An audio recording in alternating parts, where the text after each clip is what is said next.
Konflikti ruso-ukrainas ndodhet në një pikë kritike, ku përpjekjet për paqe rrezikojnë të dështojnë përfundimisht. Presidenti rus Vladimir Putin ka refuzuar çdo propozim që nuk përfshin kontrollin e plotë të Moskës mbi territoret strategjike të Zaporizhjas, Khersonit dhe Donbasit, përfshirë edhe ato zona që aktualisht janë ende nën kontrollin e forcave ukrainase. Ky qëndrim i palëkundur i Kremlinit ka vështirësuar mëtej procesin e ndërmjetësimit ndërkombëtar.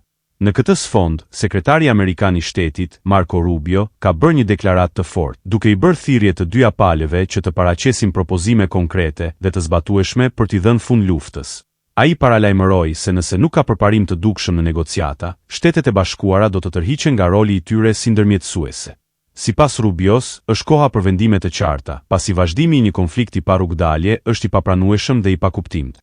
Ndërkohë, kërkesa e presidentit Ukrainas Volodymyr Zelensky për një armpushim 30 ditor është hedhur poshtë nga Moska. Rusia ofron vetëm një pauzë të shkurtër ushtarake, nga data 8 deri më 10 maj, për të nderuar ditën e fitores ndaj nazizmit.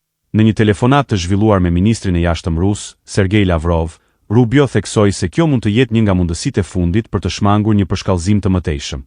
Ai e cilësoi luftën si të pakuptimt dhe theksoi se vendimi për të vijuar ndërmjetësimin amerikan do të merret në bazë të zhvillimeve të ditëve në vijim.